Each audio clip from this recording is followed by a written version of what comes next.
BRS రజతోత్సవానికి Elkathurthi ముస్తాబు సిద్ధమైన బాహుబలి వేదిక 1000 ఎకరాల్లో 5 జోన్లలో పార్కింగ్. రేపటి బహిరంగ సభకు భారీ ఏర్పాట్లు, జన సమీకరణ పైన దృష్టి పెట్టిన నాయకులు. జన సమీకరణ విషయం ఇప్పుడు జనం రారని ఎవరు అనుకోకండి. జనం భారీ ఎత్తున వస్తారు. ఎందుకు వస్తారు? వీళ్ళు ప్రతి జిల్లాలో, మండలాల్లో, గ్రామాల్లో సన్నాహక సమావేశాలు పెట్టి కేసీఆర్ నిద్రపోకుండా ప్రతిరోజు ఇదే సభ మీద ఫోకస్ పెట్టిండు. దాదాపు 30-40 రోజులుగా 30-40 రోజులుగా ఇక కొంత అటు ఇటుగా బ్యాలెన్స్ తప్పి నాన్నని వ్యతిరేకంగా పోరాడుతున్న కవితను కూడా దగ్గరికి తీసుకొని ఏం కాకుండా తన బుట్టలో వేసుకున్నాడు కేసీఆర్.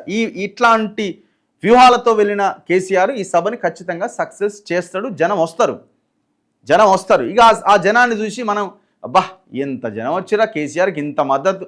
ఏమి లేదాడ 500 1000 రూపాయలు, 500 1000 రూపాయలు క్వార్టర్ సీసా బిర్యానీ ప్యాకెట్, సింపుల్. అంతకు మించి ప్రేమతో వచ్చేది ఏమీ లేదు.